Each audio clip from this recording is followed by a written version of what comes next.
Hello guys, welcome to our Parcham IAS. आज मैं आपके लिए लेकर आई हूँ NCERT class 8th science chapter 11। जो हमारा चैप्टर 11 है वो क्या है? बल तथा दाब। अब हम जानेंगे कि बल क्या होता है और दाब क्या होता है। जैसा कि हम कक्षा 7वीं में पढ़ चुके हैं कि वस्तुएं गति कैसे करती है। क्या आप बता सकते हैं कि हम यह कैसे निश्चित करते हैं कि कोई वस्तु दूसरी वस्तु से अधिक तेज गतिशील है? किसी वस्तु द्वारा एकांक समय में चली गई दूरी क्या सूचित करती है? आप यह भी जानते हैं कि जमीन पर लुढ़कती हुई गेंद जैसी कोई गतिशील वस्तु धीमी हो जाती है। कभी कभी यह अपनी गति की दिशा भी बदल सकती है। यह भी संभव है कि गेंद धीमी हो जाए तथा अपनी दिशा भी बदल ले। क्या आपने कभी सोचा है कि गतिशील वस्तु धीमी या तेज कैसे हो जाती है अथवा अपनी गति की दिशा को कैसे बदल लेती है? आइए अपने प्रतिदिन के कुछ अनुभवों का स्मरण करें। किसी फुटबॉल को गतिशील करने के लिए क्या करते हैं? किसी गतिशील गेंद को और अधिक तेज से चलाने के लिए आप क्या करते हैं? एक गोली गोल रक्षक गेंद को किस प्रकार रोकता है? हॉकी का खिलाड़ी हॉकी से प्रहार करके किसी गतिशील गेंद की दिशा बदल देता है। क्षेत्र रक्षक बल्लेबाज द्वारा हिट की गई गेंद को कैसे रोकते हैं? इन सभी स्थितियों में गेंद की गति को तेज या धीमी कर दिया जाता है अथवा इसकी गति की दिशा को बदल दिया जाता है। आप प्रायः कहते हैं कि जब किसी गेंद को धक्का देते हैं, फेंकते हैं, ठोकर मारते हैं या प्रहार करते हैं तो उस पर बल लगाया जाता है। बल क्या है? जिन वस्तुओं पर यह लगाया जाता है उन पर यह क्या प्रभाव डालता है? इस अध्याय में हम ऐसे प्रश्नों के उत्तर खोजेंगे। अब हम देखते हैं यहाँ पर बल, अपकर्षण और अभिकर्षण। उठाना, खोलना, बंद करना, ठोकर मारना, हिट करना, प्रहार करना, धक्का देना, खींचना आदि ऐसी क्रियाएं जो प्रायः कुछ कार्यों का वर्णन करने के लिए प्रयोग की जाती है। इनमें से प्रत्येक कार्य प्रायः वस्तु की गति में किसी प्रकार का परिवर्तन लाने का प्रयास करता है। क्या इन शब्दों की जगह एक या अधिक अन्य शब्दों का प्रयोग कर सकते हैं? आइए ज्ञात करते हैं। तो हम यहाँ पर देखते हैं हमको क्या दिखाई दे रहा है। गोली गोल को बचाते हुए यहाँ पर दिखाई दे रहा है। हॉकी का खिलाड़ी क्या कर रहा है? गेंद पर प्रहार करते हुए दिखाई दे रहा है। और क्षेत्र रक्षक गेंद को रोकते हुए हमको यहाँ पर दिखाई दे रहा है। तो इन सभी में क्या हो रहा है? जो दिशा भी बदल रही है और यहाँ पर इसकी गति भी बदल रही है। अब हम देखते हैं यहाँ पर क्रियाकलाप 11.1। सारणी 11.1 में वस्तुओं की गति की सुपरिचित स्थितियों के उदाहरण दिए गए हैं। आप इनमें से कुछ ऐसी ही और अधिक स्थितियों को जोड़ सकते हैं अथवा इन उदाहरणों में से कुछ को बदल सकते हैं। प्रत्येक दशा में कार्य को धक्का देना अथवा खींचना के रूप में पहचानिए। सारणी में लिखी आपकी सहायता के लिए एक उदाहरण दिया गया है। कुछ कार्यों को अपकर्षण तथा अभिकर्षण के रूप में पहचानना। पहला दे रखा है हमको यहाँ पर, उसका क्रमांक दे रखा है, उसकी स्थिति दे रखी है और उसका कार्य दे रखा है। कार्य को व्यक्त कर सकते हैं अभिकर्षण या अपकर्षण के द्वारा। तो यहाँ पर हमको दिया गया है पहला, मेज पर रखी पुस्तक को गतिशील बनाना, यानी धक्का देना, खींचना, उठाना। तो इसमें अभिकर्षण और अपकर्षण तो दोनों में ही क्या हो रहा है? हाँ। दरवाजे को खोलना या बंद करना, कुएं से पानी की बाल्टी को खींचना, फुटबॉल के खिलाड़ी का पेनल्टी किक लेना, एक बल्लेबाज द्वारा क्रिकेट की गेंद पर प्रहार करना, लदी हुई बैलगाड़ी को चलाना, किसी मेज की दराज को खोलना। तो ये सारी जो हमारे यहाँ पर सारणी, इसका आंसर आप मुझे कमेंट बॉक्स में कमेंट जरूर करना। अब हम यहाँ पर देखते हैं कि आपने ध्यान दिया है कि इनमें से प्रत्येक कार्य को अभिकर्षण खींचना और अपकर्षण यानी धक्का देना अथवा दोनों के रूप में व्यक्त किया जा सकता है। क्या हम इससे यह निष्कर्ष निकाल सकते हैं कि किसी वस्तु को गति में लाने के लिए उसे धक्का देना मतलब अपकर्षित करना या खींचना अभिकर्षित करना पड़ता है? विज्ञान में किसी वस्तु पर लगने वाले धक्के अभिकर्षण या खिंचाव अपकर्षण को बल कहते हैं। अतः हम कह सकते हैं कि वस्तु को दी गई गति बल लगने के कारण होती है। वस्तु पर बल कब लगता है? आइए ज्ञात करें। मैंने कक्षा 6वीं में पढ़ा है कि चुंबक एक लोहे के टुकड़े को अपनी ओर आकर्षित करती है। क्या आकर्षण भी एक खिंचाव अभिकर्षण है? किसी चुंबक के दो समान ध्रुवों के बीच प्रतिकर्षण के बारे में आप क्या सोचते हैं? यह खिंचाव अभिकर्षण है या धक्का अपकर्षण है? बल अन्योन क्रिया के कारण लगते हैं।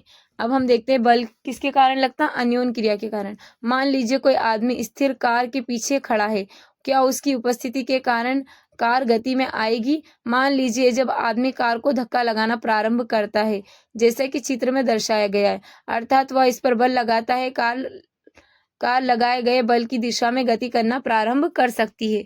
ध्यान दीजिए, जैसा कि हम यहाँ पर देख रहे हैं, कार के पीछे खड़ा एक आदमी ये धक्का लगाता हुआ नहीं है। अब यहाँ पर इसने क्या किया? दूसरी स्थिति में धक्का लगाना शुरू कर दिया। तो क्या हुआ? कार उसी दिशा में आगे की ओर चलने लगी। अब ध्यान दीजिए कि कार को गति कर देने के लिए आदमी को इसे धक्का लगाना रहना होगा। जैसे अगर गति करती रहेगी कार तो हमको क्या करना होगा, उसको धक्का लगाते रहना होगा। जैसे कि हम यहाँ पर देखते हैं कौन किले धकेल रहा है। अब हम देखते हैं कौन किसे धकेल रहा है यहाँ पर, तो हम इसको नहीं बता सकते कि कौन किसे धकेल रहा है। 3 स्थितियां दर्शाती है जिसमें संभवतः आप परिचित होंगे।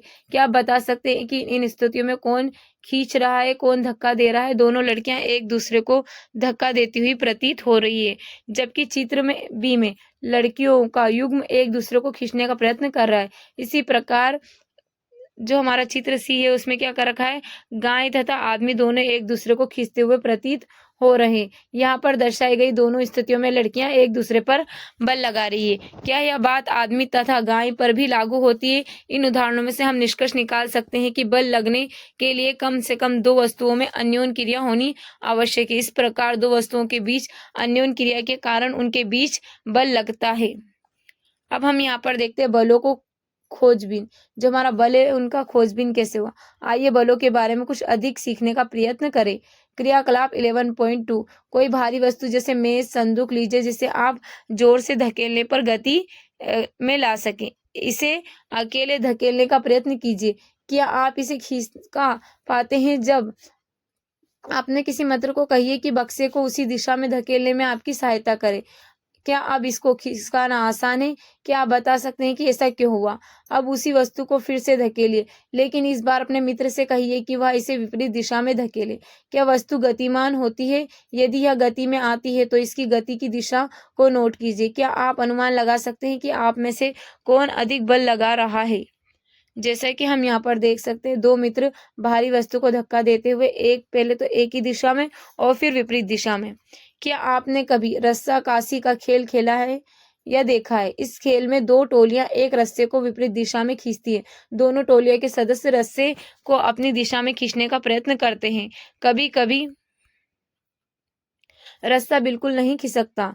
क्या चित्र में दर्शाई गई स्थिति के समान नहीं है? जैसे कि हम यहाँ पर चित्र में देख सकते हैं ये दोनों रस्से को अपनी ओर, दोनों टोलियां अपने इधर खींच रही है।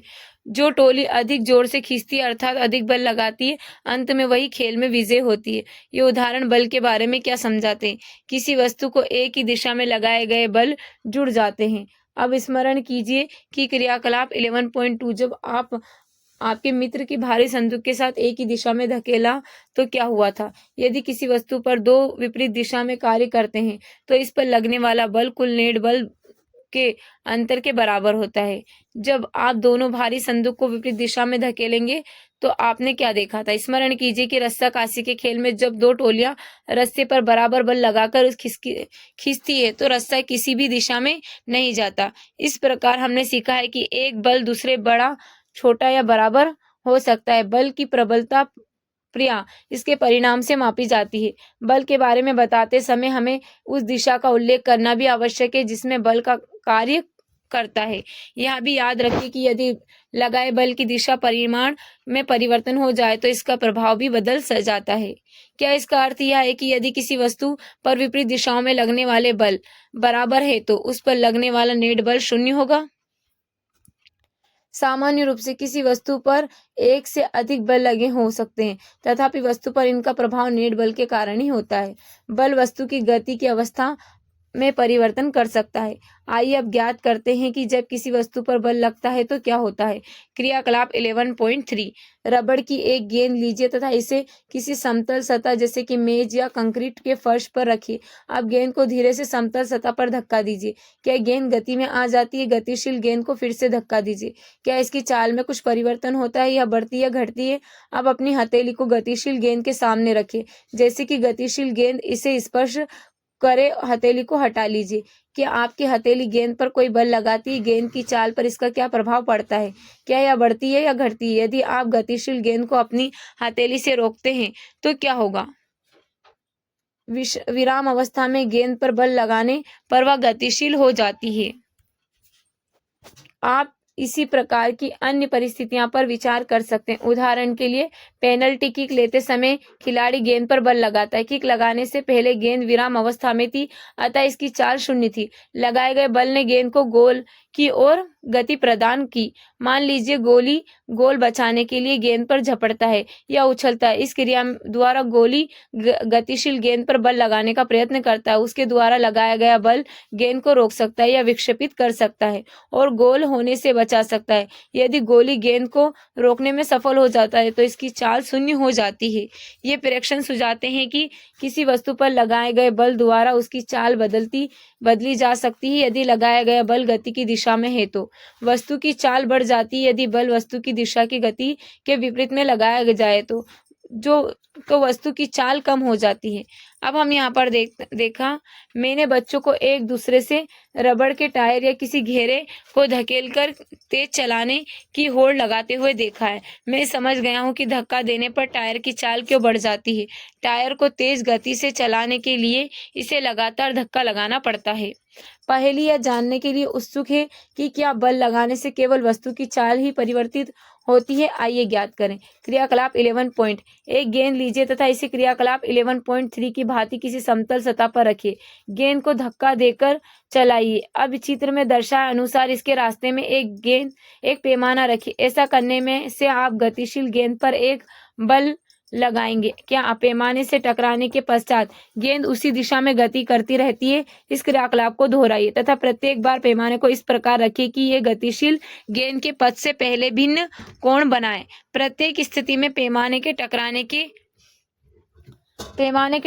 के पश्चात गेंद उसी दिशा में गति करती रहती है। इस क्रियाकलाप को दोहराइए तथा प्रत्येक बार पैमाने को इस प्रकार रखिए कि यह गतिशील गेंद पथ से पहले से भिन्न कोण बनाए। प्रत्येक स्थिति में पैमाने से टकराने के पश्चात गेंद की गति की दिशा के बारे में अपने प्रेक्षणों को नोट कीजिए। जैसा कि हम यहाँ पर देख सकते हैं, किसी समतल सतह पर गेंद को धक्का देकर गतिशील करना। गेंद के रास्ते में रखे पैमाने टकराने के पश्चात गेंद की गति की दिशा। तो हम यहाँ पर ये दोनों परिस्थितियां देख सकते हैं। अब कुछ और उदाहरणों पर विचार करते हैं। वॉलीबॉल के खेल में खिलाड़ी प्रिय विजयी चाल बनाने के लिए गतिशील गेंद को धकेलकर अपनी टीम की साथियों के पास पहुंचा देते हैं। कभी कभी जोर से प्रहार करके गेंद को मैदान की दूसरी ओर पहुंचा दिया जाता है। क्रिकेट में बल्लेबाज बल्ले से अपनी गेंद पर लगाकर अपना शॉट खेलते हैं। क्या इन स्थितियों में गेंद की गति की दिशा में कोई परिवर्तन होता है। इन सभी उदाहरणों में बल लगाने के कारण गतिशील गेंद की चाल तथा दिशा बदल जाती है। क्या आप इस प्रकार के कुछ और उदाहरण प्रस्तुत कर सकते हैं। किसी वस्तु की चाल अथवा उसकी गति की दिशा अथवा दोनों में होने वाले परिवर्तनों को इसकी गति की अवस्था में परिवर्तन द्वारा व्यक्त किया जाता है। बल द्वारा किसी वस्तु की गति अवस्था में परिवर्तन लाया जा सकता है। गति की अवस्था। किसी वस्तु की गति की अवस्था का वर्णन इसकी चाल तथा गति की दिशा से किया जाता है। विराम अवस्था को शून्य चाल की अवस्था माना जाता है। कोई वस्तु विराम अवस्था में अथवा गतिशील में हो सकती है। दोनों ही इसकी गति की अवस्थाएं हैं। क्या इसका यह अर्थ है कि बल लगने पर सदैव ही किसी वस्तु की गति अवस्था में परिवर्तन होगा। आइए पता करें। यह हमारा सामान्य अनुभव है कि अनेक बार बल लगाने पर भी वस्तु की गति अवस्था में परिवर्तन नहीं होता। उदाहरण के लिए एक भारी संदूक आपके द्वारा अधिकतम बल लगाए जाने पर भी गति न करे। इसी प्रकार यदि आप किसी दीवार को धकेलने का प्रयास करें तो उस पर आपको बल का कोई प्रभाव नहीं दिखाई देगा। अब हम यहाँ पर देखते हैं बल किसी वस्तु की आकृति में परिवर्तन कर सकता है।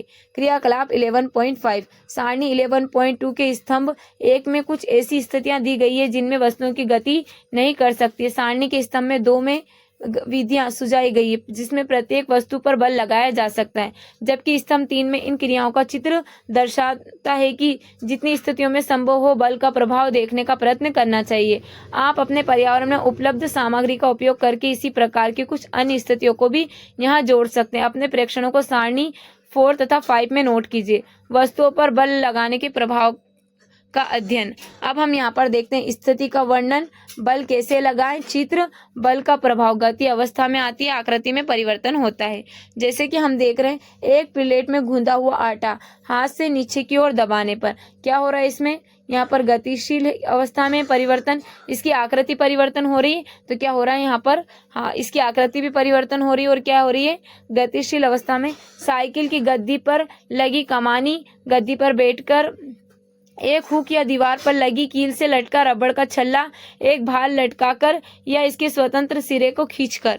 दो ईंटों पर रखा प्लास्टिक या धातु का पैमाना स्केल के बीचों बीच एक भार रखा। तो आप इनके आंसर मुझे कमेंट बॉक्स में कमेंट जरूर करना। अब हम यहाँ पर देखते हैं सारणी 11.2 के प्रेक्षणों का आप निष्कर्ष निकालते हैं। जब आप हथेली से के बीच एक फूले हुए गुब्बारे को रखकर दबाते हैं तो क्या होता है? जब गूंदे आटे की लोई को बेलकर चपाती बनाते हैं तो उसकी आकृति में प्रभाव पड़ता है। जब आप मेज पर रखी किसी रबड़ की गेंद को दबाते हैं तो क्या होता है? इन सभी उदाहरणों में आपने देखा होगा कि किसी वस्तु पर बल लगाने से उसकी आकृति में परिवर्तन हो सकता है। उपरोक्त सभी क्रियाकलाप कर लेने के पश्चात आप समझ गए होंगे कि बल किसी वस्तु को विराम अवस्था से गति की अवस्था में ला सकता है, गतिशील वस्तु की चाल में परिवर्तन कर सकता है, गतिशील वस्तु की दिशा में परिवर्तन कर सकता है, वस्तु की आकृति में परिवर्तन ला सकता है, इनमें से कुछ अथवा सभी प्रभाव को उत्पन्न कर सकता है। यह स्मरण रखना आवश्यक है कि यद्यपि बल इनमें से एक या अधिक प्रभाव को उत्पन्न कर सकता है, तथापि इनमें से कोई भी प्रभाव बगैर बल लगाए उत्पन्न नहीं हो सकता। अतः कोई वस्तु बिना बल लगाए अपने आप गति में नहीं आ सकती, अपने आप दिशा परिवर्तन नहीं कर सकती तथा अपने आकृति में परिवर्तन नहीं ला सकती। अब हम देखते हैं यहाँ पर संपर्क बल यानी पेशी बल। क्या आप मेज पर रखी किसी पुस्तक को बगैर छुए धकेल या उठा सकते हैं? क्या बगैर पकड़े पानी की किसी बाल्टी को उठा सकते हैं? सामान्यतः किसी वस्तु पर बल लगाने के लिए आपके शरीर का वस्तु के साथ संपर्क में होना चाहिए। संपर्क किसी छड़ या रस्सी की सहायता से भी हो सकता है। जब हम किसी वस्तु जैसे अपने विद्यालय के बस्ते को धकेलते हैं या पानी की बाल्टी को उठाते हैं तो बल कहाँ से आता है? यह बल हमारे शरीर की मांसपेशियों द्वारा लगता है। हमारा मांसपेशी के क्रिया स्वरूप लगने वाला बल क्या कहलाता है? पेशी बल कहलाता है। पेशी बल ही हमें अपने सभी क्रियाकलाप करने योग्य बनाता है। इन क्रियाकलापों में शरीर की गति तथा मुड़ना भी सम्मिलित है। कक्षा 7वीं में आपने पढ़ा है कि पाचन क्रिया में भोजन आहार नाल में आगे की ओर धकेला जाता है। क्या इस प्रक्रिया को भी पेशी बल करता है? आप यह भी जानते हैं कि श्वसन प्रक्रिया में वायु अंदर लेते, बाहर निकालते, फेफड़े फैलते और सिकुड़ते हैं। श्वसन की प्रक्रिया को संभव बनाने के लिए ये पेशियां कहाँ स्थित है? हमारे शरीर में पेशियों द्वारा बल लगाने के कुछ और उदाहरण आप बतला सकते हैं।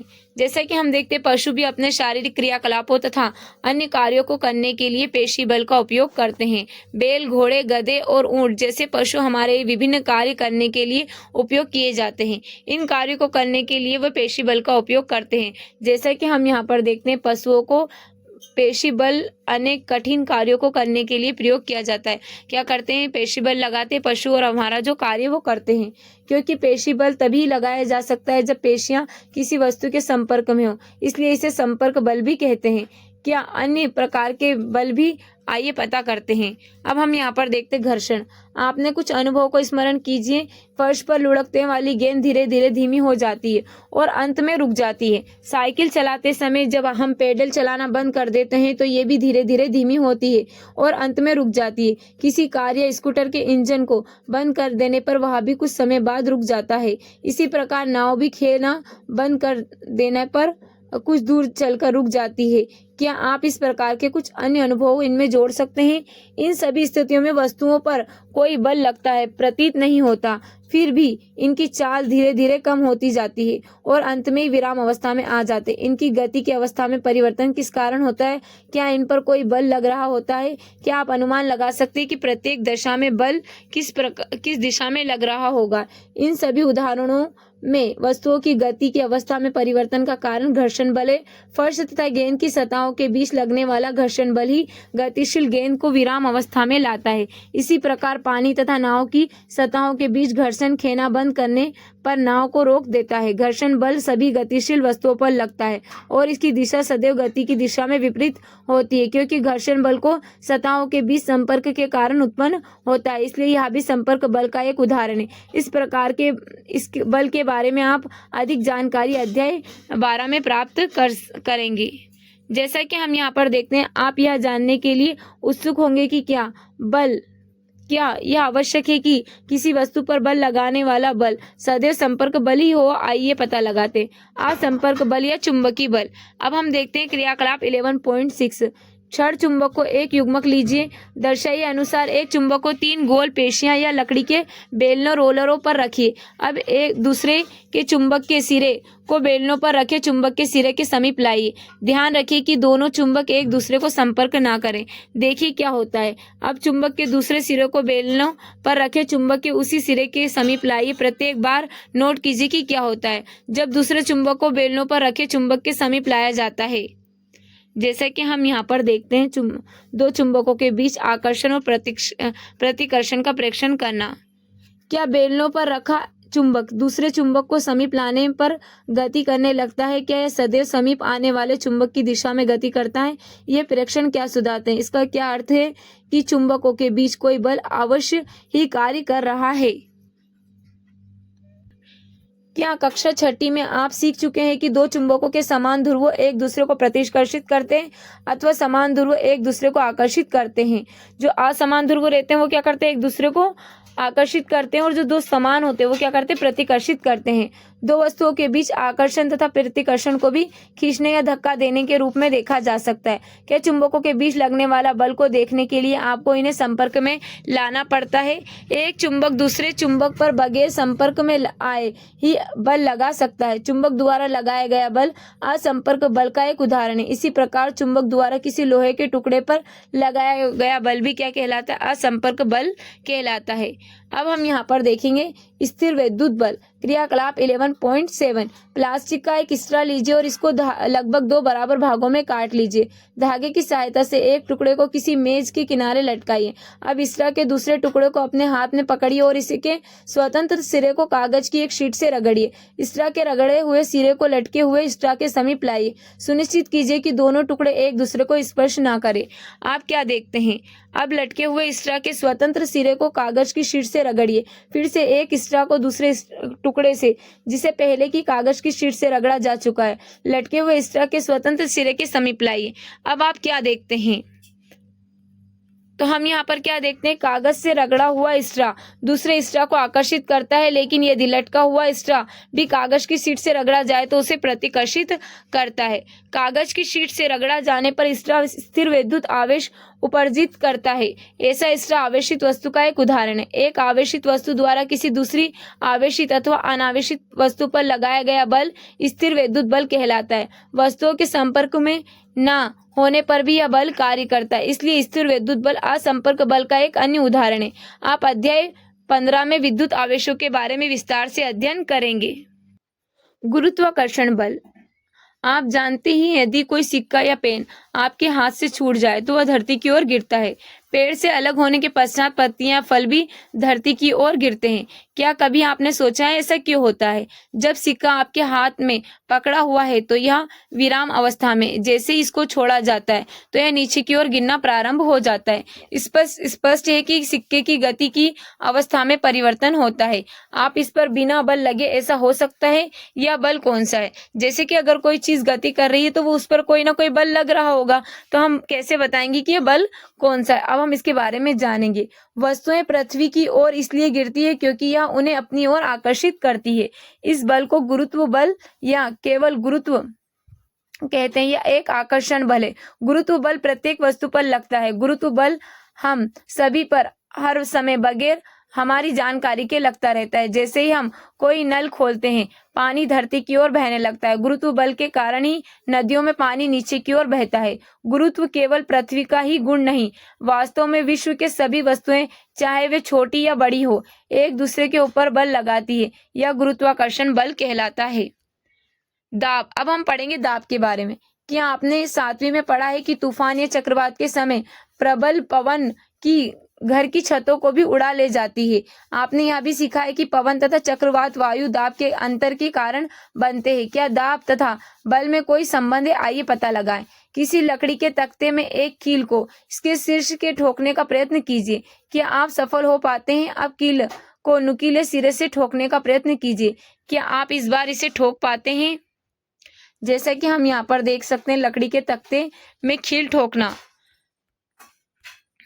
सब्जियों को किसी कुंठित चाकू तथा उसके बाद एक तीखे चाकू से काटने का प्रयास कीजिए। किसमें आसानी? क्या आपको ऐसा लगता है कि जिस क्षेत्रफल पर बल लगाया जाता है, उदाहरण के लिए कील के नुकीले सिरे पर, वह इन कार्यों को आसानी बनाने में क्या भूमिका निभाता है? किसी पृष्ठ के प्रति एकांक क्षेत्रफल लगने वाले बल को दाब कहते हैं। जैसे कि हम यहाँ पर देख सकते हैं, दाब क्या है? हमारा बल और क्षेत्रफल जिस पर यह लगाया गया हो। तो एकांक क्षेत्रफल पर लगने वाले बल को क्या कहा जाता है? दाब कहा जाता है। यहाँ पर हम केवल उन बलों पर विचार करते हैं तो उस पृष्ठ के लंबवत जिस पर दाब ज्ञात करना है। जैसे कि हम देख सकते हैं, अब मेरी समझ में आया कि कूलियों को जब भारी बोझ उठाना होता है तो वे अपने सिर पर एक कपड़े को गोल लपेट कर क्यों रखते हैं? इस प्रकार वे अपने शरीर से बोझ के संपर्क क्षेत्रफल को बढ़ा देते हैं, अतः इसके शरीर पर लगने वाला दाब कम हो जाता है और वे बोझ को आसानी से उठा सकते हैं। जैसा कि हम यहाँ पर देख सकते हैं, भारी बोझ को ले जाते हुए एक कूली हमको दिखाई दे रहा है। ध्यान दीजिए, उक्त व्यंजक में क्षेत्रफल हर में है, इसलिए यदि बल बराबर हो तो पृष्ठ का क्षेत्रफल जितना कम होगा उस पर दाब उतना ही अधिक होगा। कील के नुकीले सिरे का क्षेत्रफल इसके शीर्ष की अपेक्षा बहुत कम है, इसलिए वही बल कील के नुकीले सिरे को लकड़ी के तख्ते में ठोकने के लिए पर्याप्त दाब उत्पन्न कर देता है।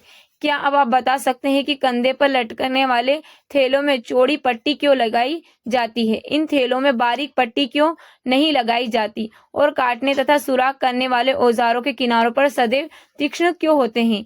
क्या द्रव्यों तथा गैसों द्वारा भी दाब लगता है? क्या यह भी उस क्षेत्रफल पर निर्भर होता है जिस पर बल कार्य करता है? आइए ज्ञात करते हैं। द्रव्यों तथा गैसों द्वारा लगाया गया बल।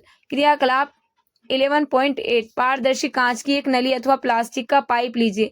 पाइप नली की लंबाई लगभग 25 सेंटीमीटर तथा इसका द्रव्यमान लगभग 5 से 7 पॉइंट जो हमारा है 5 सेंटीमीटर होना चाहिए। एक अच्छी पतली रबड़ की शीट भी लीजिए। आप गुब्बारे की रबड़ का प्रयोग कर सकते हैं। पाइप के एक सिरे पर रबड़ की शीट को तान कर बांध दीजिए। पाइप को ऊर्ध्वाधर स्थिति में रखते हुए बीच में से पकड़िए। अपने किसी मित्र से पाइप में कुछ पानी उड़ेलने के लिए कहिए। क्या रबड़ की शीट बाहर की ओर फूल जाती है? पाइप में पानी के स्तंभ की ऊंचाई भी नोट कीजिए। पाइप में कुछ पानी और उड़ेलिए। रबड़ की शीट के फुलाव तथा पाइप में पानी के स्तंभ की ऊंचाई को पुनः नोट कीजिए। इस प्रक्रिया को कुछ बार दोहराइए। क्या आप रबड़ शीट के फुलाव तथा पाइप पानी के स्तंभ की ऊंचाई को कुछ संबंध देख पाते हैं? जैसा कि हम यहाँ पर देख सकते हैं, किसी बर्तन की तली पर पानी द्वारा लगाए जाने वाला दाब के स्तंभ ऊंचाई पर निर्भर करता है। क्रियाकलाप 11.9 प्लास्टिक की एक बोतल लीजिए। आप पानी या मृदु पेय की उपयोग की जा चुकी कोई बोतल ले सकते हैं। दर्शाइए के अनुसार बोतल के पेंदे के पास कुछ सेंटीमीटर लंबी कांच की एक बेलनाकार नली लगाइए। ऐसा करने के लिए कांच की नली एक सिरे को थोड़ा सा गर्म कीजिए और फिर जल्दी से बोतल के पेंदे के समीप घुसा दीजिए। सुनिश्चित कीजिए कि जोड़ के पास से पानी न रिसे। यदि पानी रिसता है तो इसके पिघले मोम से अच्छी प्रकार बंद कीजिए। कांच की नली के मुंह को क्रियाकलाप 11.8 के अनुसार एक पतली रबड़ की शीट से बंद कीजिए। अब बोतल को पानी से आधा भरिए। आप क्या देखते हैं? इस बार कांच की नली के मुंह पर लगाई गई रबड़ की शीट क्यों फूल जाती है? बोतल में कुछ पानी और डालिए। क्या रबड़ की शीट के फुलाव में कुछ अंतर आता है? ध्यान दीजिए कि रबड़ की शीट को बर्तन के नीचे, जैसे कि हम यहाँ पर देख सकते हैं, द्रव बर्तन की दीवारों पर दाब डालता है, नहीं बल्कि पार्श्वों में दीवार में लगाया गया है। क्या इस स्थिति में रबड़ शीट का फूलना यह दर्शाता है कि पानी बर्तन की दीवारों पर भी दाब डालता? आइए इसकी और अधिक छानबीन करते हैं। अब हम यहाँ पर देखते हैं क्रियाकलाप 11.10 प्लास्टिक की एक खाली बोतल अथवा एक बेलनाकार बर्तन लीजिए। आप खाली डिब्बा या प्लास्टिक की बोतल का उपयोग कर सकते हैं। बोतल के पेंदे के चारों ओर दिशाओं में सुराख कीजिए। ध्यान दीजिए कि सुराख के पेंदे से समान ऊंचाई पर हो। अब बोतल को पानी से भरिए। आप क्या देखते हैं? क्या सुराखों से निकलता पानी बोतल से बराबर की दूरी पर गिरता है? यह क्या दर्शाता है? क्या आप बता सकते हैं कि द्रव बर्तन की दीवारों पर दाब डालते हैं? जैसा कि हम यहाँ पर देख सकते हैं, द्रव बर्तन की दीवारों पर समान गहराई पर समान दाब डालते हैं। क्या गैसें भी दाब डालती है? क्या वे जिस बर्तन में रखी जाती है उसकी दीवारों पर दाब डालती है? आइए ज्ञात करते हैं। जब आप किसी गुब्बारे को फुलाते हैं तो उसके मुंह को क्यों बंद करना पड़ता है? यदि किसी फुलाए हुए गुब्बारे के मुंह को खोल दे तो क्या होता है? मान लीजिए आपके पास एक गुब्बारा है जिसमें सुराख है। क्या आप इसे फुला पाएंगे? यदि नहीं तो क्या हम कह सकते हैं कि वायु प्रत्येक दिशा में दाब लगाती है? जल संभरण के लिए प्रयोग किए जाने वाले पाइपों की लिंक करते हुए जोड़ों या सुराखों में पानी के फुहारों को बाहर आते देखा है। यह पानी द्वारा पाइप की दीवारों पर लगाए जाने वाले दाब के कारण नहीं है। अब हम यहाँ पर देखते हैं, स्मरण कीजिए, यदि साइकिल की ट्यूब में पंक्चर हो तो इसके अंदर ही हवा का क्या होता होगा? क्या ये प्रेक्षण दर्शाते हैं कि वायु किसी फुलाए गए हुए गुब्बारे या साइकिल की ट्यूब के अंदर की दीवारों पर दाब डालती है? इस प्रकार हम कह सकते हैं कि गैसें जिस बर्तन में रखी जाती है उसकी दीवारों पर दाब डालती है। वायुमंडलीय दाब, हम जानते हैं कि हमारे चारों ओर वायु है। वायु के इस आवरण को वायुमंडल कहते हैं। वायुमंडलीय वायु के पृथ्वी के तल से कई किलोमीटर ऊपर तक फैली हुई है। इस वायु द्वारा लगाए गए बल या दाब को क्या कहते हैं? वायुमंडलीय दाब कहते हैं। हम जानते हैं कि प्रति एकांक क्षेत्रफल पर लगने वाले बल को दाब कहते हैं। यदि हम एक इकाई क्षेत्रफल की कल्पना करें और इसके ऊपर वायु से भरा एक लंबा बेलन खड़ा हुआ माने, तब इस बेलन में वायु पर लगने वाला गुरुत्व बल वायुमंडलीय दाब के बराबर होगा। जैसा कि हम यहाँ पर देख सकते हैं, इकाई क्षेत्रफल के वायु स्तंभ पर लगने वाला गुरुत्व बल वायुमंडलीय दाब के बराबर होता है। लेकिन वायुमंडलीय दाब कितना, आइए इसके परिणाम के बारे में विचार करते हैं। क्रियाकलाप 11.11, एक अच्छी रबड़ का एक चुस्क लीजिए। रबड़ के एक छोटे प्याले की भांति दिखाई देता है। इसको किसी समतल चिकने पृष्ठ पर जोर से दबाइए। क्या यह पृष्ठ के चिपक जाता है? इसको खींचकर पृष्ठ से उठाने का प्रयत्न कीजिए। क्या आप सफल हो पाते हैं? जैसा कि हम यहाँ पर देख सकते हैं, एक पृष्ठ पर दबाया हुआ रबड़ का चुस्क। जब आप चुस्क को दबाते हैं तो कप तथा पृष्ठ के बीच की अधिकांश वायु बाहर निकल जाती है। शुष्क पर वायुमंडलीय दाब लगता है, इसलिए पृष्ठ के साथ चिपक जाता है। चुस्क को पृष्ठ से खींचकर अलग करने के लिए लगाया गया बल इतना अधिक होना चाहिए कि यह वायुमंडलीय दाब पर पार कर सके। इस क्रियाकलाप से संभवतः आपको वायुमंडलीय दाब के परिमाण का अनुमान लग गया होगा। वास्तव में यदि चुस्क तथा पृष्ठ के बीच में से समस्त वायु को निकाल दिया जाए तो किसी भी मनुष्य के लिए चुस्क पृष्ठ से खींचकर अलग करना संभव नहीं होगा। क्या इससे आप अनुमान लगा सकते हैं कि वायुमंडलीय दाब कितना अधिक होता है? यदि मेरे सिर का क्षेत्रफल 15 सेंटीमीटर इंटू 15 सेंटीमीटर हो तो मेरे सिर पर वायु कितना बल लगा रही है? एक 15 सेंटीमीटर इंटू 15 सेंटीमीटर क्षेत्रफल तथा दाब की ऊंचाई के बराबर ऊंचाई के स्तंभ पर वायु के कारण लगने वाला लगभग 225 किलोग्राम द्रव्यमान के किसी पिंड पर लगने वाले गुरुत्व बल यानी 2250 N के बराबर होता है। इस गुरुत्व बल के नीचे हम दबकर पिचक क्यों नहीं जाते? इसका कारण यह है कि हमारे शरीर के अंदर का दाब भी वायुमंडलीय दाब के बराबर है और यह बाहर के दाब को संतुलित कर देता है। जैसा कि हम यहाँ पर देख सकते हैं, आपके सिर पर वायुमंडलीय दाब, ये हमको एक लड़का दिखाई दे रहा है, इसके सिर पर हमको क्या दिखाई दे रहा है?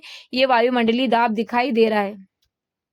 अब हम यहाँ पर देखते हैं, क्या आप जानते हैं 17वीं शताब्दी जर्मनी के एक वैज्ञानिक ओटो वॉन गेरिक बर्तनों से वायु बाहर निकालने के एक पंप का आविष्कार किया। इस पंप की सहायता से उन्होंने नाटकीय ढंग से वायु दाब के बल का प्रदर्शन किया। उन्होंने धातु के 2 खोखले अर्धगोले लिए जिनमें प्रत्येक का व्यास 51 सेंटीमीटर था। इन गोलों को एक साथ जोड़कर उनके बीच की वायु निकाल दी गई। तब प्रत्येक अर्धगोले पर 8-8 घोड़े विपरीत दिशा में खींचकर अलग करने के लिए लगाए। वायु दाब का बल इतना अधिक था कि इतने घोड़े भी अर्धगोलों को अलग नहीं कर सके।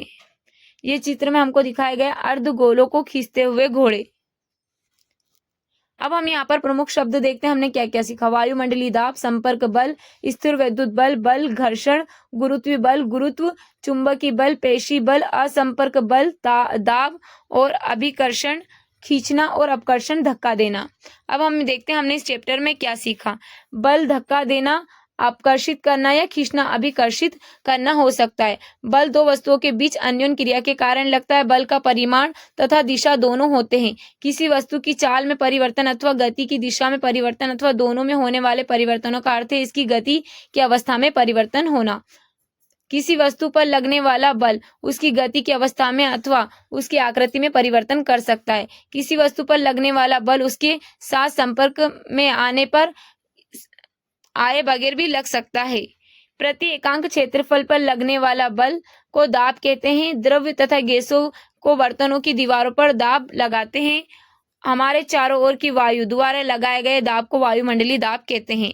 अब हमें यहाँ कुछ क्वेश्चंस दिए रखे हैं, इन क्वेश्चंस के आंसर आप कमेंट बॉक्स में कमेंट करना। उम्मीद है जो हमारा आज का चैप्टर आपको अच्छा लगा। अगर हमारा आज का चैप्टर आपको अच्छा लगा है तो इसी तरह की अपडेट के लिए हमारे चैनल को सब्सक्राइब करें और बेल आइकन को दबाना ना भूलें। Okay, thank you so much.